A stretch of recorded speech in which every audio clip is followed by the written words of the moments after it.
تو اب عذاب دینے کے لیے حضرت موسیٰ علیہ السلام دعا فرمائے مولا عذاب نازل فرما، تو رحمان اور رحیمیت کی صفت کو یہ کرا تو اس پر عذاب نازل نہیں ہوا، یہاں تک کہ اسے محل سے نکالا گیا، محل سے نکال کر دریا کے پاس لے جایا گیا، وہاں لے جا کر اس پر عذاب مسلط کرا، وہاں اسے غرق کرا، بے ایمان مرا لیکن وہاں مارا، گھر میں نہیں مارا۔ کیوں؟ کہ وہاں اللہ کا نام لکھا ہوا تھا، اس لیے آدمی اگر اللہ کا نام لکھا، اللہ کے نام سے اگر کرتا ہے تو بندہ اس کے اثرات ہوتے ہیں۔ حضرت موسیٰ علیہ السلام کو ایک مرتبہ شدید پیٹ میں درد ہوا، بہت زیادہ پیٹ میں درد تھا، اللہ سے دعا فرمائے مولا پیٹ میں بہت درد ہو رہا ہے، کوئی دوا؟ تو اللہ نے فرمایا فلاں جنگل میں جاؤ، وہاں جڑی بوٹی ہے، جڑی بوٹی لیے، جڑی بوٹی لینے کے بعد کھاؤ۔ تو حضرت موسیٰ علیہ السلام جڑی بوٹی لیے، بسم اللہ الرحمن الرحیم کہہ کر کھا لیے، کھانے کے بعد وہ جو پیٹ کا درد تھا ختم ہو گیا۔ پھر اس کے بعد پھر پیٹ میں درد ہوا چند دن بعد، اب دوا معلوم ہو گئی تھی، حضرت موسیٰ علیہ السلام پھر گئے، جا کر دوا لیے، کھا لیے، اور زیادہ درد شروع ہو گیا، اور زیادہ شروع ہوا۔ تو موسیٰ علیہ السلام نے فرمایا مولا اس سے پہلے بھی پیٹ میں درد تھا، آیا یہ دوا کھایا تو شفا بھی ہوئی، آج یہ کھایا تو؟ اللہ نے فرمایا موسیٰ دوا اس میں ہے، شفا میرے ہاتھ میں ہے، جب پڑھے تھے تو بسم اللہ پڑھے تھے تو میں شفا دیا تھا۔ یہ اللہ تعالیٰ اپنے انبیاء کے ساتھ ایسا کرتا ہے کیونکہ زیادہ محبت ہوتی ہے۔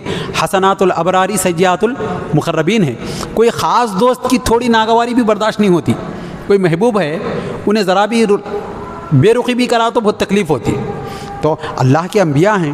تو حضرت موسیٰ علیہ السلام کہے تو اللہ نے فرمایا دوا میں دوا ہے، وہ پتے میں دوا تھی لیکن شفا دینے والا کون ہوں؟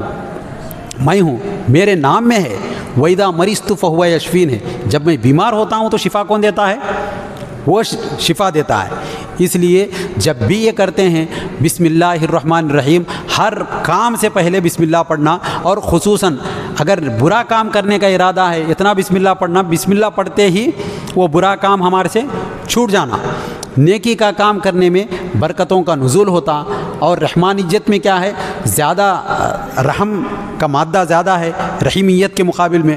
رحیم کیا ہے؟ آخرت کے لیے ہے، صرف مسلمانوں کے لیے اللہ تعالیٰ کیا فرمائے گا؟ رحم کرے گا۔ اسی لیے کسی کا انتقال ہو تو ہم کیا کہتے ہیں؟ مسلمان اگر مرے تو کیا بولتے ہیں؟ مرحوم بولتے ہیں۔ کیا بولتے ہیں؟ مرحوم، جس پر اللہ کی رحمت کا نزول ہوا۔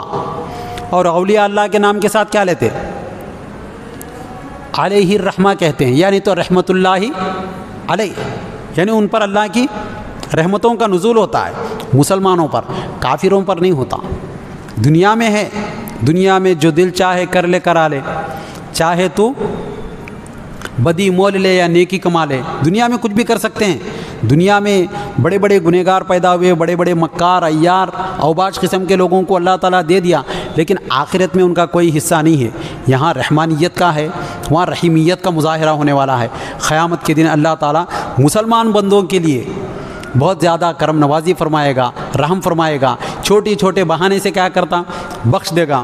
کئی احادیث آئے ہیں اللہ کی رحمت پر، اللہ کے رحمانیت پر، اور رحمانیت تمام لوگوں، چرند پرند، مسلمان، کافر، مشرکین، یہود و نصارہ، برے لوگ، ہم سمجھتے ہیں یہ اتنی برائی کرا ابھی مر رہا نہیں، اسے کیا بھی ہو رہا نہیں، کیڑے پڑ رہے نہیں، ہماری جلد بازی رہتی، ہم یہ سوچتے رہتے، لیکن اللہ تعالیٰ برابر کیا کرتا؟ اس کو دیتے رہتا، اس کو اور زیادہ ڈھیل چھوڑتا۔ قرآن میں ہے اور زیادہ ڈھیل چھوڑتا تاکہ اور گناہ کرے، اور زیادہ اس کو سخت سے سخت کیا کر جائے؟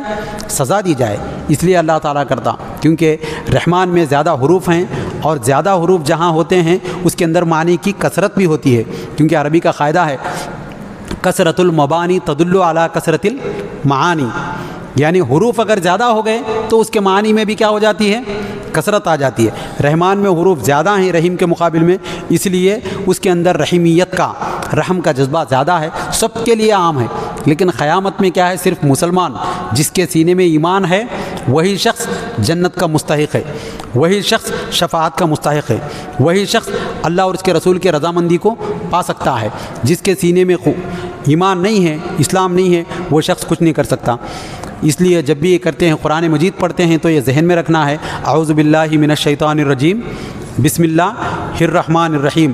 جس کا کلام ہم پڑھ رہے ہیں وہ انتہائی مہربان، شفیق اور رحم فرمانے والا ہے، وہ ہمارے دلوں کو انوار و تجلیات سے بھرنے والا ہے، یہ سوچ کر اگر پڑھیں گے تو انشاءاللہ العزیز اس کے ثمرات بھی ملیں گے، اس کے انعامات و اکرامات بھی ملیں گے، اور کوئی بھی کام کرنے سے پہلے بسم اللہ اگر پڑھیں گے تو ضرور بھی ضرور اللہ کی رحمت شامل حال رہے گی۔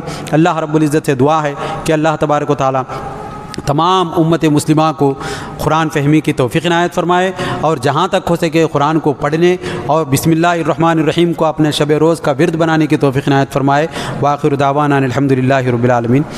تھوڑی دیر بیٹھیے محترم